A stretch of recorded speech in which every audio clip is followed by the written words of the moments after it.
30 miles away offshore, on the island of Nantucket, a haven for readers and writers, the Nantucket Book Festival presents its answer to social distancing. I'm Jane Alexander, Nantucket Book Festival alumna, welcoming you to At Home with Authors. Joining us on this episode of At Home with Authors, Sarah Broom, author of The Yellow House, an epic memoir. It puts New Orleans East and the members of her family on the map in our minds forever. Winner of the 2019 National Book Award for Nonfiction. In this room tonight, my mother, Ivory May, poet in her own right. How, as a child, I watched her every move, seeing her eyes fall upon every word anywhere encountered in the grocery store, on a bus, pamphlets, the package labels, my high school textbooks. She was always wolfing down words, insatiable, which is how I learned the ways in which words were a kind of sustenance, could be a beautiful relief or a greatest assault, how I learned that words were the best map. Make me know, my mother was always saying, in between raising 12 humans. I am in this room, semicolon, and so is my mother.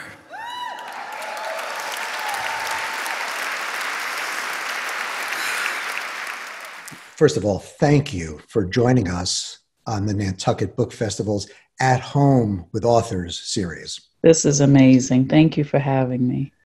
I just want to play something for 10 seconds that I downloaded on my iPad. Okay. And I'm just going to let you go based on what it sparks for you. So here we go on my iPad.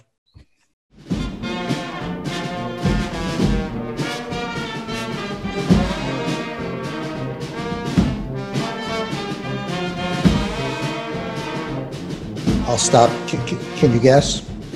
Is it the Doc Pauline Brass Band? It sure is.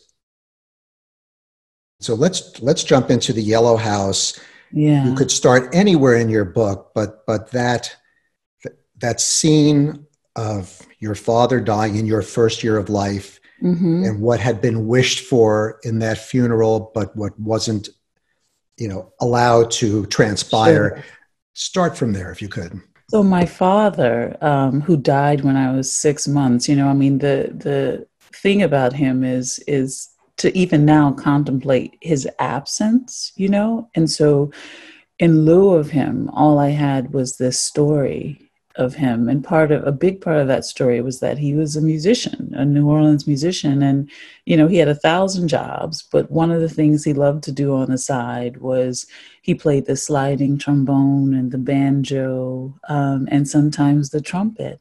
And so some of the earliest stories I heard of him were about him being this jazz musician, and my mom talking about riding in the station wagon with him driving and all of the instruments between them, and so that was so much a part of the story. And I realized how much of, part of the challenge of the book was how to talk about what it means to be from New Orleans without sort of banging it over the head of the reader in the way it's generally done, how to sort of bring some of the fiber of the sensual experience of being from the place into the narrative. And I think my father being a musician and not having a jazz funeral when he died, because for whatever reason, but probably just because my mother was overwhelmed, was such an important detail, right? Because it reshaped the story I could tell. And part of what I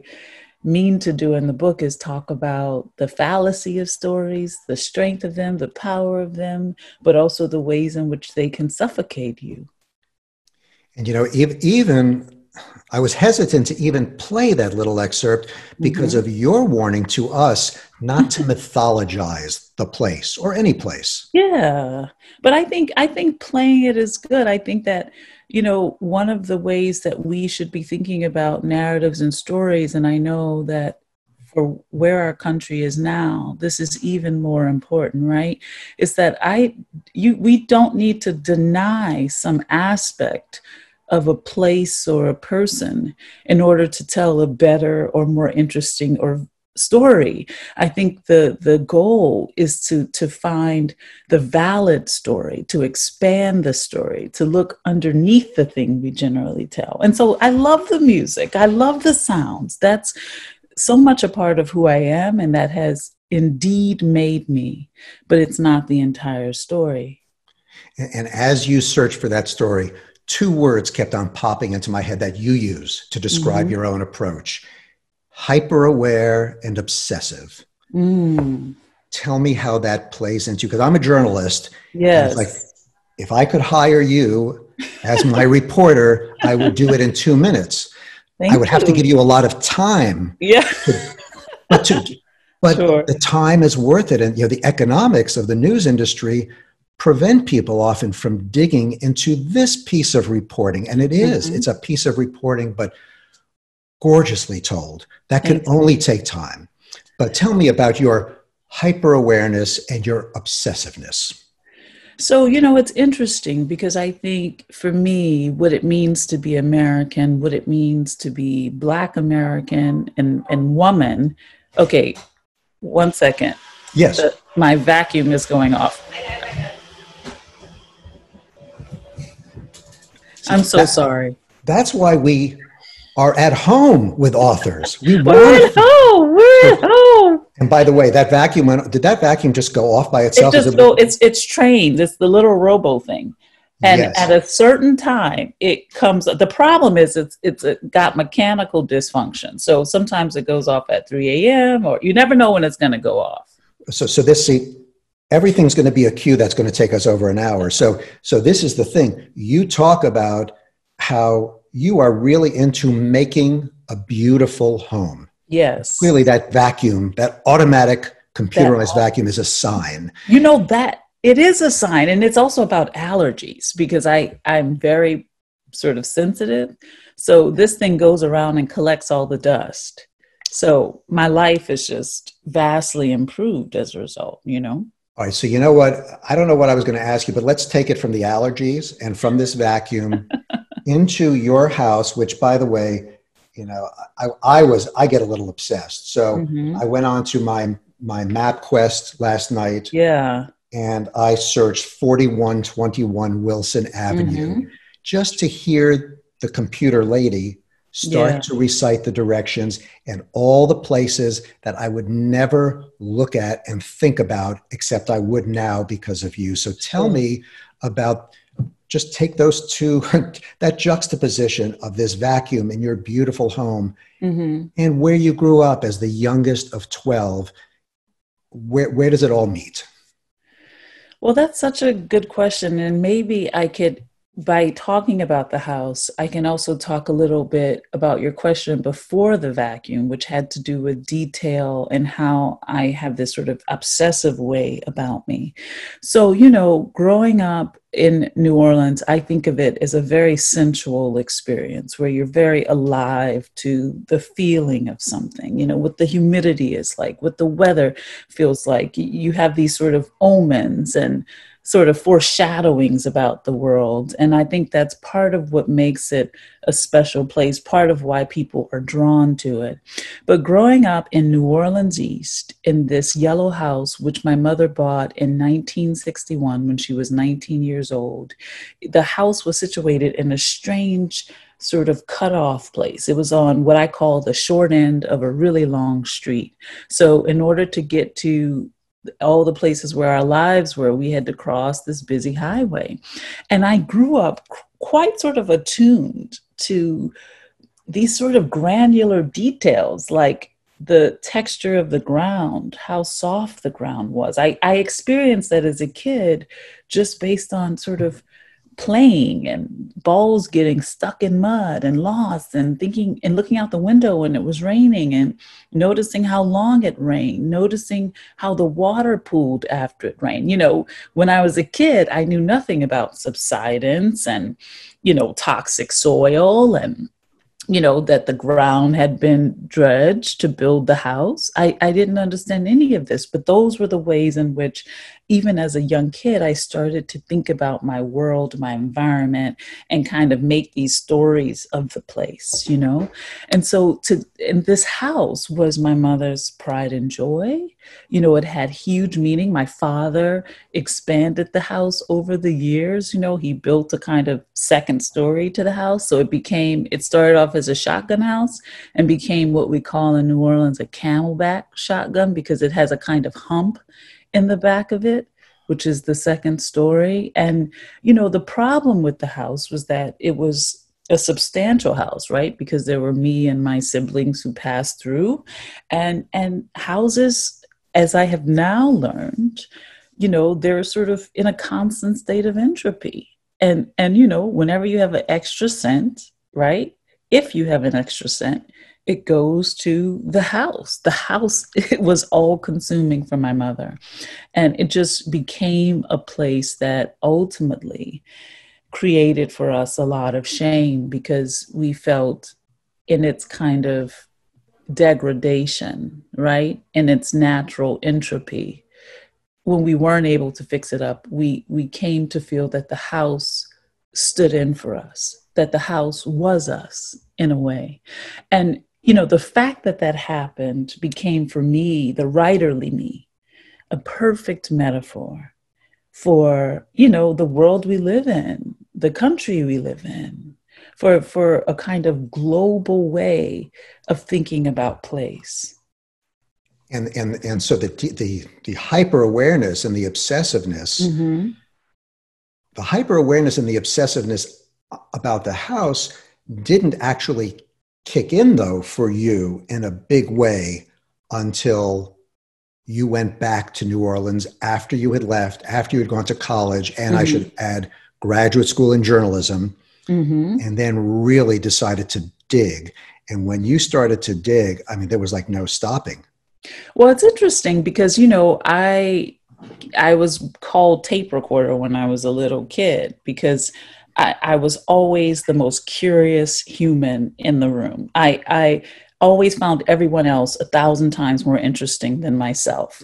And so the thing that I perfected when I was really little, before I had an actual tape recorder, was going and hiding in various rooms where the adults were telling stories and essentially recording in my brain every single word that they would say. And then, of course, I would go find the wrong adult or the person who wasn't supposed to know the thing. And I would just spill out this record that I had kept. And so I gained the name tape recorder. So I think I always had a fascination. All kids are very curious. But for me, it went quite deep. And I remember a moment at a quite young age where I started to really pay attention to the doors and windows in our house, and what I could see from a certain window, what advantage or disadvantage that gave me. So that sort of curiosity, I think, grew over time. And that's why I think as an undergraduate, I actually studied anthropology along with journalism, because I was really interested in culture in that way. And I actually think it's the anthropological work that allowed me to take a kind of perspective in the book as a participant observer. Because at a moment in the Yellow House, I can't be a journalist in the objective way that we think about what it means to be a journalist, because I'm part of this family. So the only way I could sort of write that story was to do a form of ethnography where I am sort of within the culture I'm talking about, trying to think about it, right? But then there are the moments in the story where I get to have a lot of fun and do like chain of title searches and be in the libraries and interview people. And that's when I feel that I am able to embrace my journalistic self. And I have to say, as a journalist, I was really struck by something you had said and something I read about. Sometimes you face somebody telling you something that fights the narrative you had believed before going in. And just, again, being hyper aware of that and communicating it to us makes me trust you even more. I'm glad to hear that, because that was the ongoing tension I feel, of the book, because it really let me know in a way that I sort of intellectually understood, but didn't quite admit, the way in which we're so wedded to our stories. I mean, we are our stories in a way, right? We have told ourselves a certain narrative over and over and over again. You know, I had told myself a particular story about where my childhood friend Alvin had died, because that story was a more comforting narrative for me. So much so that when I went into the archives and was in the microfiche, when I found the truth of it, I couldn't believe it. It was as if we were talking about a totally different moment. Tell us your narrative of what happened to your very close friend from childhood, Alvin, and what you found in the microfiche. How was that different? So so Alvin was my growing up friend, and we walked to school together, eventually sort of fell apart, but I left New Orleans to go to college and he stayed and got into all sorts of trouble. When he died, I somehow had the story that he died right at sort of the corner of where the dreadful Chef Mentor Highway and our street met. And what I found in them, and I had been telling myself, oh, this is terrible. He was so close to home. He was almost home. He could have made it. And, he died in this place that we know so well. And the truth is that he actually died on the highway, but quite a while away from where our houses were, from where the street was, where we grew up. And I had also told myself the story that we went and buried him, and I somehow saw the headstone erected.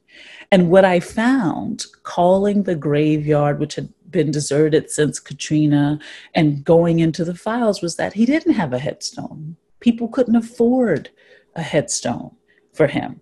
So searching for him and finding him was this. So why was that discrepancy important? I think I wanted to believe that he had a place of pride in death, that what a headstone represents, right? That moment when Alice Walker goes and realizes that Zora Neale Hurston was buried without a headstone, the significance of that. I wanted to believe that Alvin, we could afford a headstone, right? This was something we were able to do for him. And the truth is, we could not. You know, it's so interesting as you say that headstone, to the dignity of it. Mm-hmm.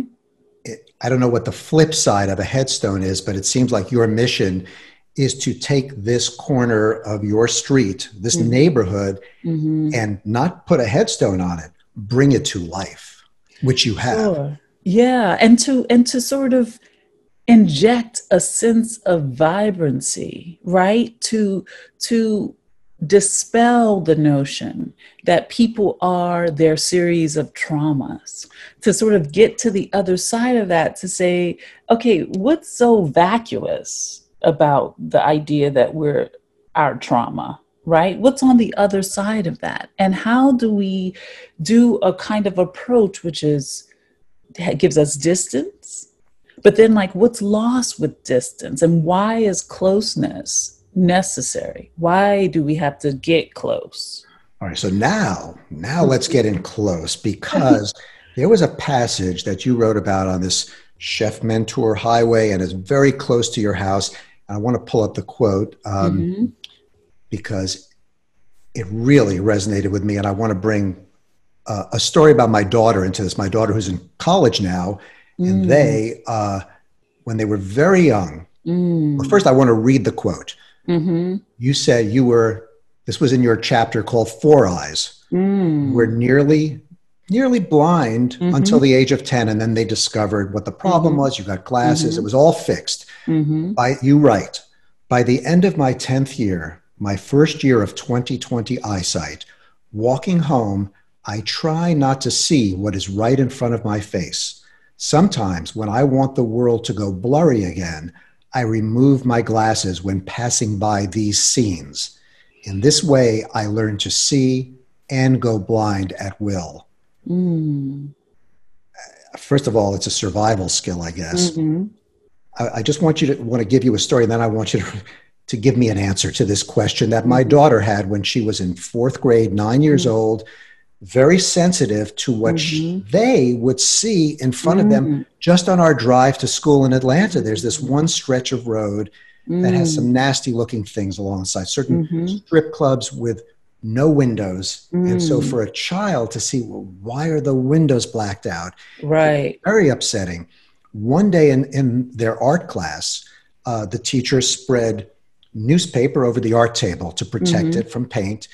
And my daughter, Lily, saw a little clip from a newspaper story about a massacre that had happened overseas and came back home very upset about this, looking for an explanation. A few days later, after ruminating about this, Lily asked me, Dad, if the world were a movie, what would it be rated?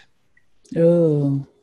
I ask you that in light of this quote and in light of this this inclination to sometimes see clearly and sometimes make the world blurry. That's so profound, really, the question that Lily asked. You know, this is something that I still think about to this day. And I don't, and here's what I feel about it ultimately. I don't think we have a choice to not look, to not notice, to not see. And that sort of full idea that we can turn away whenever it's too hard, or you hear someone saying, it was too hard for me to watch. That seems like precisely the moment when we have to be training ourselves to look. And that was and is for me on a daily basis the hard work of being a citizen of the planet, is to indeed look. There are moments daily where I want to take off my contact lenses, take off my glasses, not look. I try to be hyper aware of the decision, what it means, what that decision means when I do that, or if I want to do that, and why I want to do it. What don't I want to know? What's too scary? Why is it so scary, right? Because we're all living in a total X-rated world. That's not the answer we wanted for Lily. That's what you have to say. You were asked, who do you write for? And you said nieces and nephews. Tell me about that, because that is, you clearly want to empower them. You are a hell of an aunt. Yeah. So, you know, that it just brings me a lot of joy to even think about, because part of what I generally do when I'm writing is I'm not thinking about who I'm writing to or for, right? Because what it actually requires for me at any given moment to make something from nothing is so powerful on its own that I'm generally just trying to get the thing down or get through it. But there comes a time, you know, when you can see that the thing you're trying to make has become something where I do think about who is this for, and who do I want to kind of read it and live inside of it. And I always think of my nieces and nephews when it comes to that, because we have all collectively come from, generally speaking, the same place. And, you know, to think about, for instance, with the Yellow House, that all these disparate pieces of a puzzle could come together and sort of give them a frame, give them one way to think differently about the place they come from, is so powerful to me. And I feel that I'm the niece and possibly nephew of many other writers. I feel that, you know, when right now I'm sort of reading, you know, what I call my biblical sort of core of writers, rereading them, Zabald and Toni Morrison, and I'm dipping into Clarice Lispector, and I'm reading Gabriel Garcia Marquez all over again, and I'm in Baldwin, and and I'm in Audre Lorde, and I feel like, in some way I'm their niece. They wrote this for me to kind of remember something or inhabit a place that brings safety to me. And so that's, I think, how I think of it. And on a very practical level, I come from a place that people didn't think was important enough to put on the map. Think about the profundity of that. All of the Native American children who never find themselves on their own land,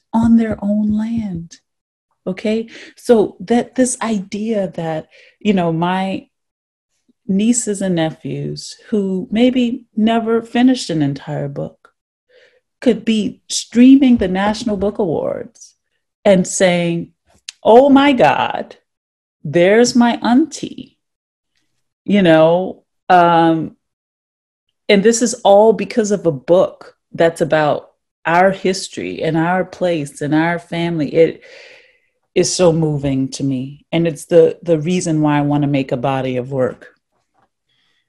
A body of work. I want to get to that because, again, on your Twitter handle, you say author of The Yellow House and much more to come. So yes, maybe you can give us a sneak preview, because if you don't have a next project, we're assigning you. We're hiring you at the next book. But you know what you said? I'm wondering, when you grew up, did you have those literary uncles that were showing you what's possible in books and reading? Were there books in the Yellow House? I'm not sure if I saw that. Yeah, there were. It's interesting. In the book, I call the Yellow House a studious house because my mother is the ultimate reader and learner. So yes, we always had books. I remember very clearly the Scholastic Book Fair, which was like my favorite time of the year. And it was my mother's favorite time of the year because together, they give you the little paper pamphlet. And you'd come home and you'd look at all the descriptions of the books you could buy and, figure out, for us, we had a budget, you know what I mean? This is, this is not a free for all, but I'd come home and with my mom decide what my buys would be from the Scholastic Book Fair. And that was like one of the days as in childhood when I was happiest to be alive, when I'd come home with my Scholastic books. And so we did have books, tons of books from the library that I checked out. And then I gained an obsession with reading. And I remember reading James Baldwin really, really early. And, I read a lot of scary books like Dean Koontz. I was into like horror. But yeah, reading was big for us. And recitation, that was the other thing. The sound of yourself saying words in our house was a big deal. How so? Like, how did that come about? Well, it started with my mom. So we were first Catholic, right? So I think the ritual of all the recitations you do over the course of Mass, right, were important to us. But then my mom sort of became more non-denominational, but she was the woman who read from the Bible at the podium. And so she would be reading out loud or practicing at home before she read out loud.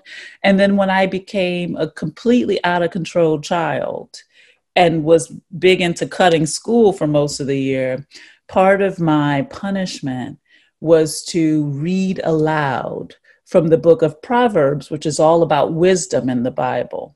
So my mother thought that this was the way that I would gain wisdom. So every day, for 365 days, I read, beginning with each month, because there are like 30, 28 or 29 chapters in the book of Proverbs. I read a chapter a day out loud with my mother. So this was really kind of my relationship to words and to rhythm. And my mom let me read slow or fast. If I was angry and I wanted to rush through, she wasn't like overbearing. It's like, so I got to learn this play with the sound of words and language. your mother, Ivory May, Mm. we need to hear her voice. And I know you recorded Yeah. interviews with her. Can you get us a clip of her? Sure. Because I want to hear her voice, because I tell you, where did she, I'm not sure I picked it up, where did she get this wisdom to know that her unruly child, and by the way, I should make, you call your house, the yellow house, the Yeah. 13th and the unruliest child. Yes. I can't relate to that because you say the youngest of 12. I was the youngest of one. Oh my goodness. Only child. So I never had a challenge to be heard. All eyes and ears were always on me. But for you, you make a point in that book of saying, you know, when you're the youngest of 12, you really have to fight to get your voice heard. And here you are. Tie it all together. Did your mother learn from somebody that speaking out loud and words with meaning of the chapters of the Proverbs, that would do something for my daughter? Whatever it is, it's going to do something. You know, my mom was, and still is, thank God she's still on the planet, almost 80 this year.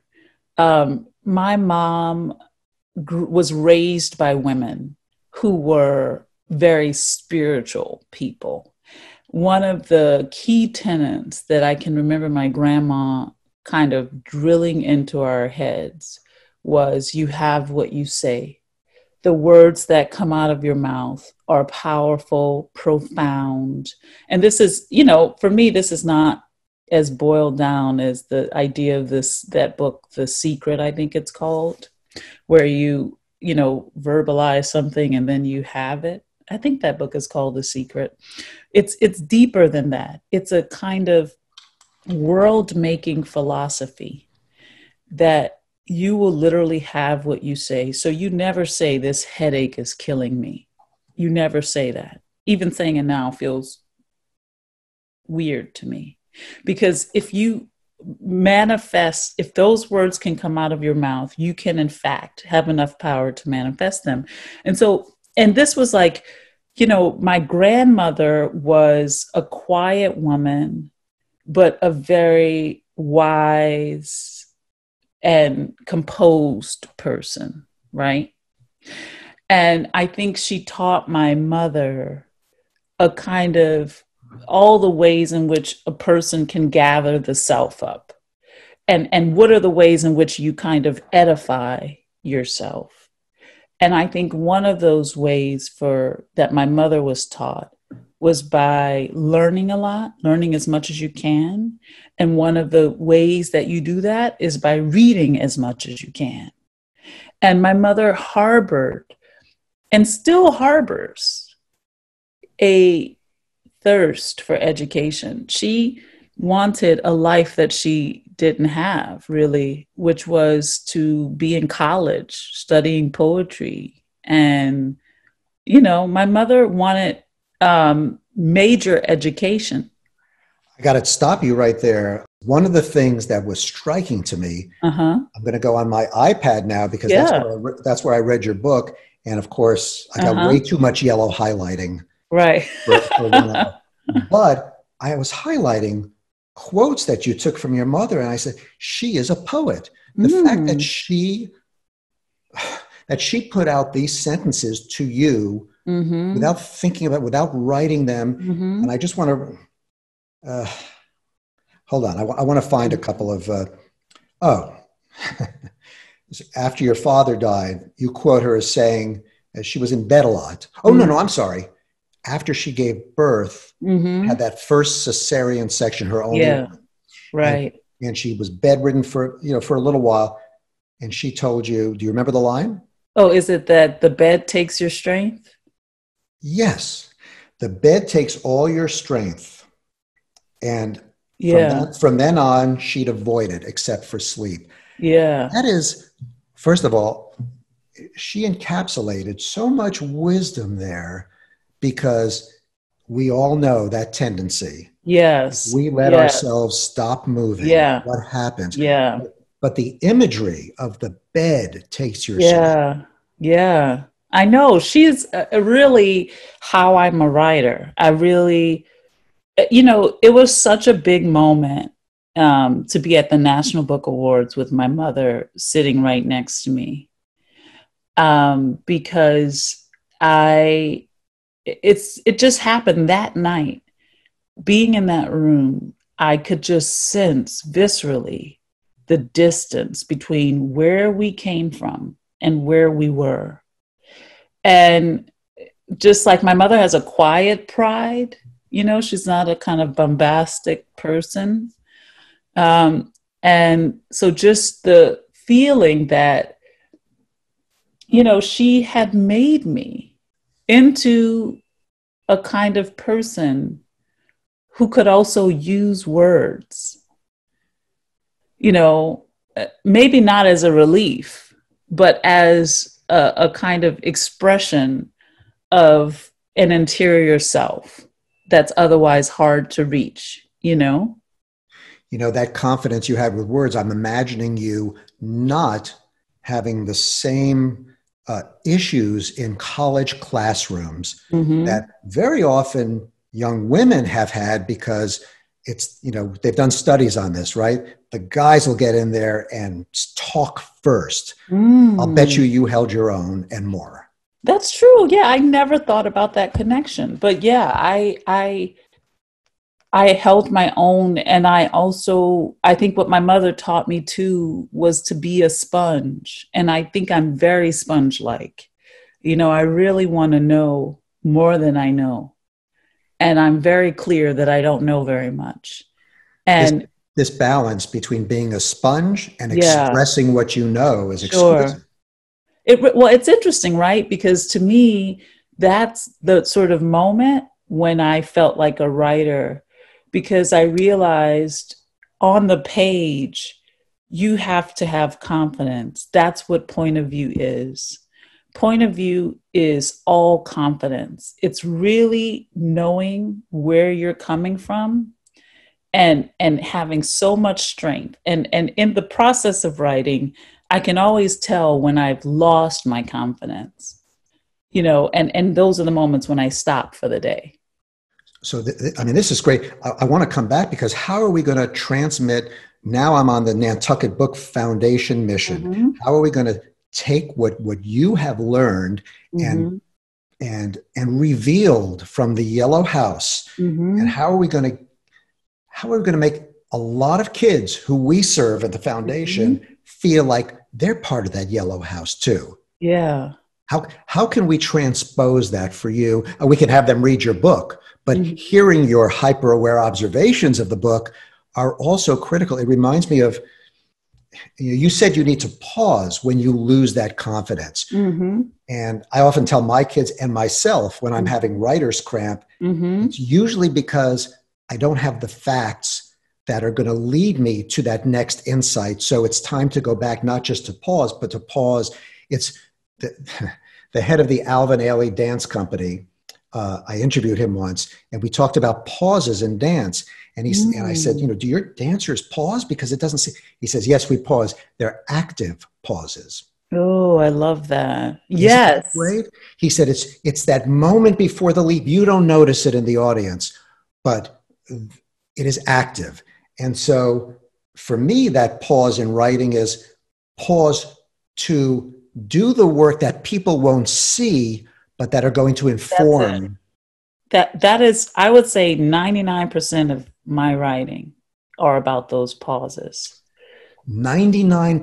99%, because I think of the book as an accumulation of things, that there were 50 cities I needed to visit to talk about this one, that there were hours and hours and hours of walks, aimless walks, getting lost, that brought me to a single idea, that there were hours and hours and hours and hours of gardening. You know, to me, gardening is the only thing on the planet that feels like writing to me, because you're in it and it's in between your fingers, and you're like weeding, you're taking out the bad stuff, and you're cutting back overgrowth, and it's such a architecture, right? I mean, often people will say to me, you know, oh, this book is so emotional. And did you cry? And I'll say, no way, no way. This book is totally composed. It's totally made. There is no part of it that was written out of pure emotion. If I cried because writing is terrifying. But at this point, you know, I've gotten a glob of material and I am like soldering and really making something, which is the craft part, you know. But yeah, I think those pauses, the in between times, the books you read, you know, I had to read 500 books to be able to write this one book, you know, and keep revisiting those books. So for me, that's the idea. And I think the challenge now is like, okay, how to make something new. Okay, you did one thing. Fine. You can do that one thing. Now, how do you do something else, which really has the same qualities of challenge and pushing and stretching, you know? Well, the great thing is because of your success here, just the success and the joy we're all getting from reading it, and also the recognition, people will trust you to take the time and give you that latitude, that space to explore. I hope. Yes, let's hope. What are you? So, well, let's talk about one thing. We're all looking for insight. We're all experiencing it in our own ways. This pandemic. Yeah. Never experienced anything quite like this, but I wonder, because I mean, we haven't even said the word Katrina. You use the word water as a force, not the water. It's water with a capital W. In many ways, I have to feel like seeing, and again, we don't have to get into all the details of what you report in your book because people have to go out and buy it and read it. But having experienced the aftermath of Katrina and even the way you describe it, I guess that what was it, it was before you were born, so you didn't experience. Betsy, yeah. It's so interesting. Betsy, yeah. Even you conveyed it so vividly that I had to remind myself, you didn't experience it, but it was part of you. But given what New Orleans and New Orleans East has experienced, is this feeling of being in a pandemic, you must absorb it in different ways than people who might not have been through that level of hardship. Yeah, I mean, this is water. This is what I meant. This is why there's a capital W, water. This moment is akin to that. It is, these are the moments that are so much bigger than us, that take away our sense of can-do-itness, that boil us down to some very simple human level where we're all in the same boat, right? And that reveals something of the underbelly of things.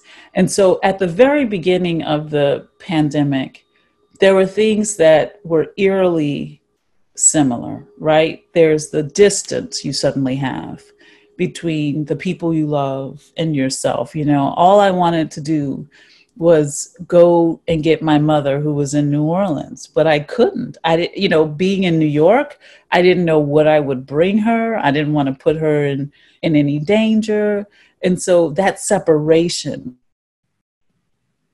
you know, that separation, you just lost out the few words, that separation. Yeah, the separation between me and my mother and me and my siblings, and, you know, was eerie. And I think as time goes on, though, it is interesting, the frame, because it got me to thinking about, it was strange that I had written this book about this disaster so long after, because to me, that is often the way we see so much more, right? Is to wait. And it had me thinking about disaster and how we talk about disaster and what are the things we look for in the middle of a disaster. And right now, all sorts of narratives are being written, right? And if we look closely, there goes the looking again, we'll see all of these things that maybe we've missed, or we'll be able to experience the world as someone else has always experienced it, right? That's the equalizing power, I think, of disaster and of urgent moments like this, is suddenly, if we choose, we can begin to see what someone else has always seen. So what are you seeing that some of us might not be seeing? What are you noticing, the little details?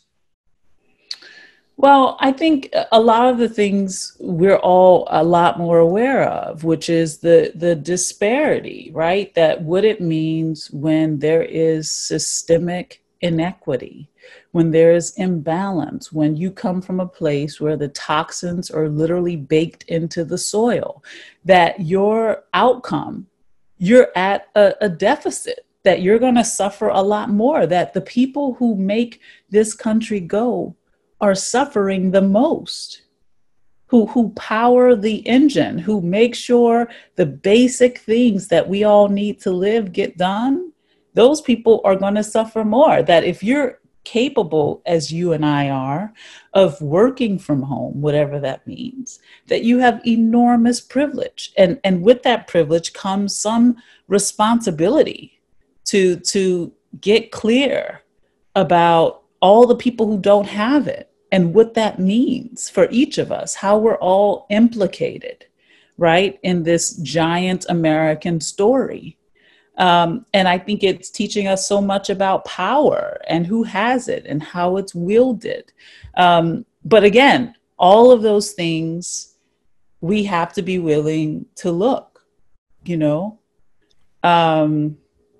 There's a Berger quotation that I love.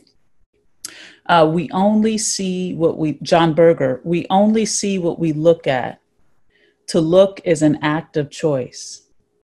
And it's so interesting because when you see something that's you think is worth other people looking at, it's hard to get them to look.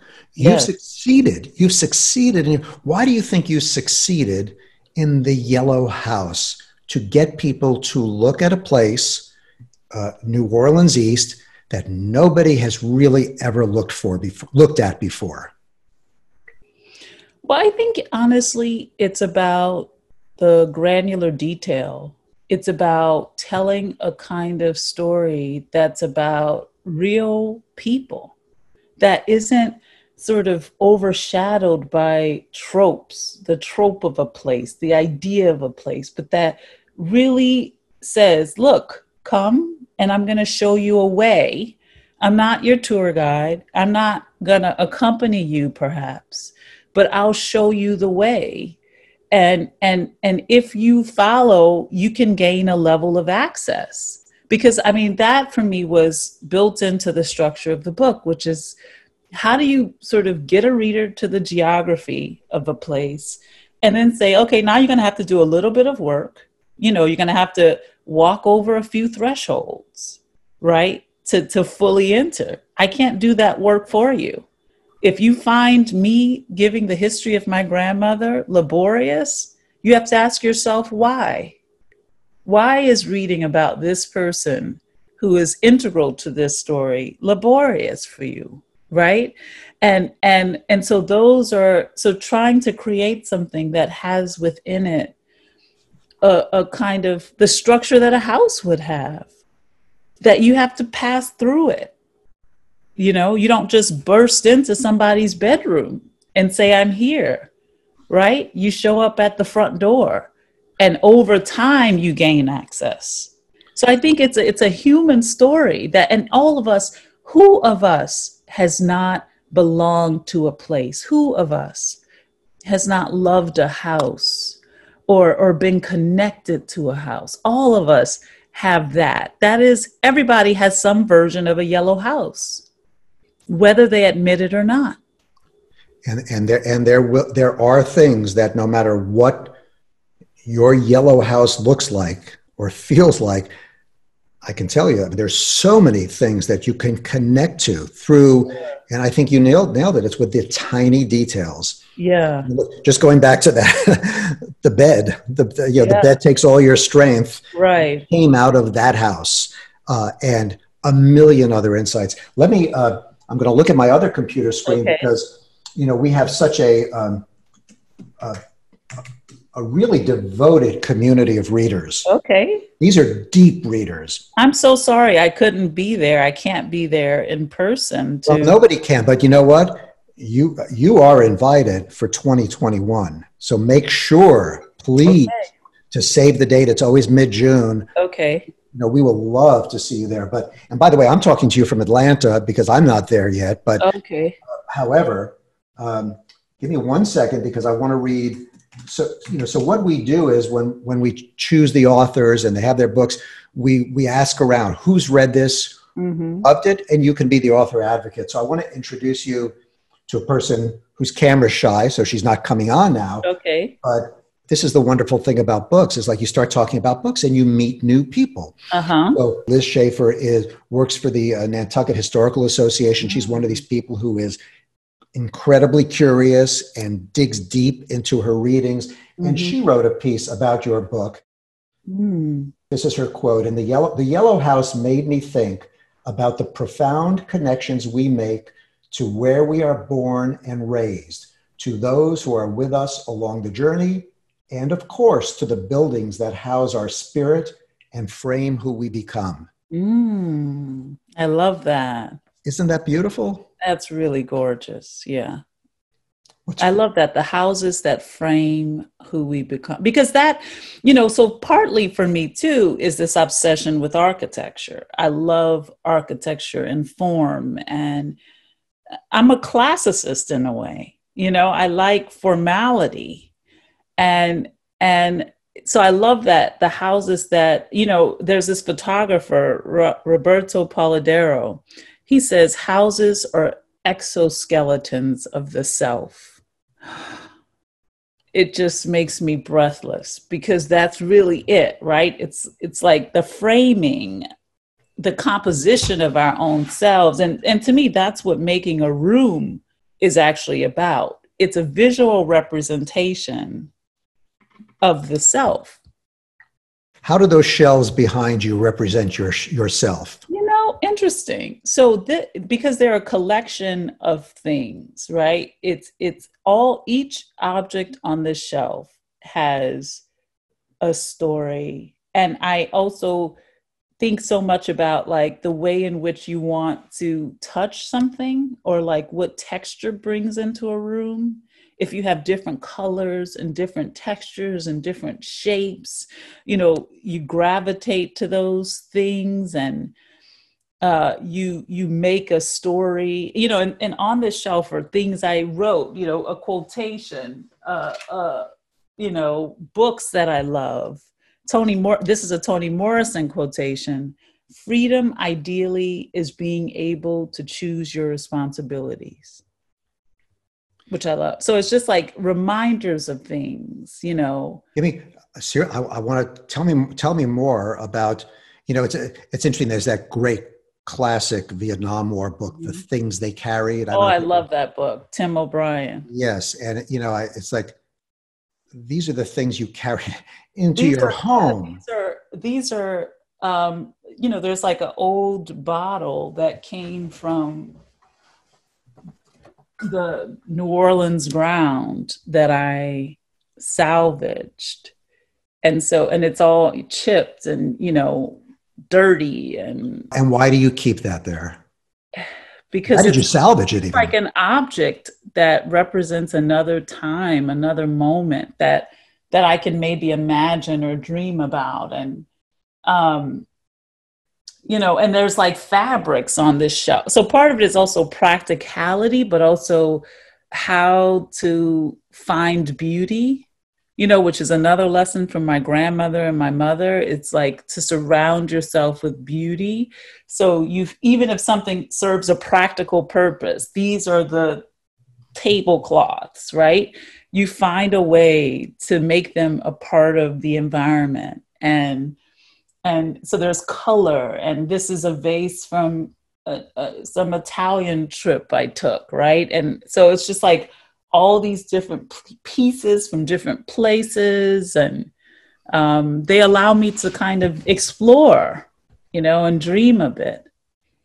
You changed my perspective so much that, and now as you were talking, Hmm. those trees came into view, like the lighting Yeah. showed the trees. And I hate to go crazy on the metaphors, but there's a passage where you talk about being 10 years old and you put your glasses on and suddenly you say, Mom, the trees have leaves. I know. So funny. It's so interesting because I'm really happy that you brought up the blindness and the glasses because it's a really good example of how the facts aren't the story, right? We could go around telling ourselves, oh, I didn't have glasses till I was 9. But when you really think about that, holy, what does it mean that I didn't have glasses until I was 9 or 10? And the stuff I didn't know, the stuff I couldn't imagine.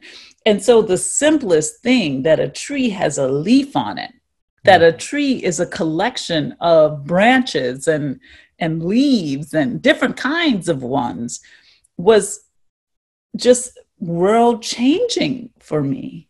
And I'm, And and I'm sorry, but the yellow house is the leaves on the trees for all of us in New Orleans East, because who mm, could imagine driving along those houses? And if they sure. saw the state of disrepair, at certain points, who could Yeah. imagine that there was such richness inside that yellow house? Absolutely. And I think about this so much with all of us being inside our houses so much more now. And I think about, how we sort of think about the land we're on, the soil underneath our houses, what kind of foundations, because really I wanted to talk about foundations. And the book is really about what's the state of the ground we're building on, and not just the ground on Wilson Avenue where I grew up, or not just the ground in New Orleans East, but the ground in New Orleans and Louisiana and America, and how we are all of these nuanced layers. We're this sort of substratum, right, of place. And so, yes, to look at any house, I don't care if you look at a mansion, you start to say, what story would that house tell? And I, originally conceived of this book as the autobiography of a house. That was my original idea, that how can this house tell the story of itself? And what did the house notice? You know, Just as you're saying that, can we go 5 minutes longer? sure. Like till 10:05 or 5 minutes, 11, yeah. 12:05? Because as you're talking about foundation, we haven't talked about race at all. But, Mhm. there is this in architecture, there are shallow foundations. And when you have a Sure. really big, heavy building, you have to dig a deep foundation. Right. And the deep foundation of racial issues and disparities in this country makes up the foundation of this country, and it's why things can seem so shaky sometimes. Sure. Tell us about not only your personal experience with race, but just what you discovered about race as you explored the story of the Yellow House. Well, it's interesting because one of the things that you intuitively understand, or that I intuitively understood growing up in New Orleans, was okay, so the people living on the higher ground are they look different. They're mostly white. They're not people of color. They have a different economic situation. Okay, why is that? Right. And then to complicate it even more, New Orleans is a place where you can have enormous wealth around, and just around the corner have enormous poverty congregated in a housing project, right, with 500 units. And so you sort of grow up in this world where you have wealth and you have poverty, and they're all kind of intersecting. I think that complicates, in a way, your idea of race, your idea of class even. And I think for me, to imagine and remember that, what my mom helped me understand, which is that if you look like us, often, most of the time, it's not a meritocracy. I don't care how hard you work or what your new class level or how much money you have. If you walk into your building or come onto your own property, someone might still ask you, who are you here visiting? Or not believe that you are in fact at your own house, right? And so we understanding the ways in which racism is so deep set. And so the story matters so much, because if we are a society that tells the truth, that says, okay, so this country was founded on a history of genocide and plunder. Okay, then maybe we can begin to tell a different story about ourselves and face up to some of who we are. Because I think for many people in this country, none of what we see is new. And that's a frustrating thing, because these are things you've known since you were a child. My brother, Michael, who is one of the smartest human beings I know, he had one of the worst educations of anyone I know. He was so discriminated against, for the color of his skin, that where he is now is not where he should be for someone of his caliber. And so these are the ways in which it's practical and literal. And I am that guy's sister. Me, living in New York does not somehow divorce me from that. My mother's plight, my grandmother's plight. My grandmother was born on a plantation. This is my immediate grandmother, my mother's mother, right? So these are the ways in which it's so deep and part of literally who I am. And I think the work is not mine anymore or my siblings anymore. Something needs to change, which has nothing at all to do with the story I'm telling or the way that I see the world. Because I think for many of us, we've known these things for ages. It sounds like in some way you're outlining your next mission in your body of work in some way. Well, I am a very superstitious person about work. And, no one saw the yellow house except for the people who I was forced to show it to, like my editor and my agent. I'm a quiet worker. I like to get it done. And I feel that I remember being at a lot of residencies, including McDowell, and just feeling like, the book, I never talked about it. I feel that things that you make are like a spider web, and they're so delicate. And the moment I try to explain it to you, I might collapse the whole entire thing. And so I'm just doing my quiet looking and knowing and trying to weave. Well, you must be great at a cocktail party. What are you working on? I'm not really I know. You don't want to have me at your cocktail party. I'll just be like, I don't know what it is. Yeah. So first of all, there's still too much, but we have 3 more minutes left. I'm going to take advantage. I'm going to take advantage of these 3 minutes.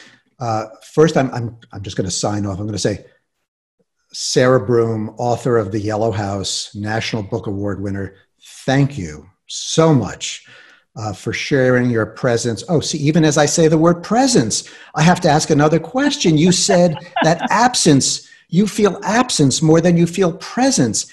And yet you've got to feel presence in some big way, or you would not have been able to produce this book. That's true. I do feel presence, but absence is where I linger, because I feel that the absence informs the presence. Maybe the absence is just an active pause. Maybe. I'm not sure. Well, we can rewrite the narrative right now. Absolutely. Sarah, thank you so much for joining us on At Home with Authors. Thank you so much for having me. And the chorus, my siblings not here, but whose voices exist in mine, Carl, Michael, Karen, Daryl, Byron, Troy, Eddie, Deborah, Valeria, thank you for telling me the stories in the first place and for trusting me to make something of them, for allowing me to call your names because it is no small thing to recover the names. There are other names of my family who told me the history of myself, some of whom died before this book was finished and in the world. These absent presences, my auntie Elaine, my mother's only sister, my uncle Joe in January of this year, and in the swiftest blow, my oldest brother, Simon Jr., who died the day after this book appeared in the world. And yet, and somehow and still, in the interstices of time, I have listened 1,000,000 times to his hesitant voice on the recordings that we made so that I might make this book. His saying, "You grew up on Wilson Avenue in the East, baby. You can handle anything." And on the recording, he is also telling me that sometimes I talk too much, which is what I am doing right now. But I just want to say, somehow and still, even with and through it all, the work stands. Nothing can stand in for it, I have learned, because the work is the work is the work. And this honor will buoy me as I make the next one. Thank you.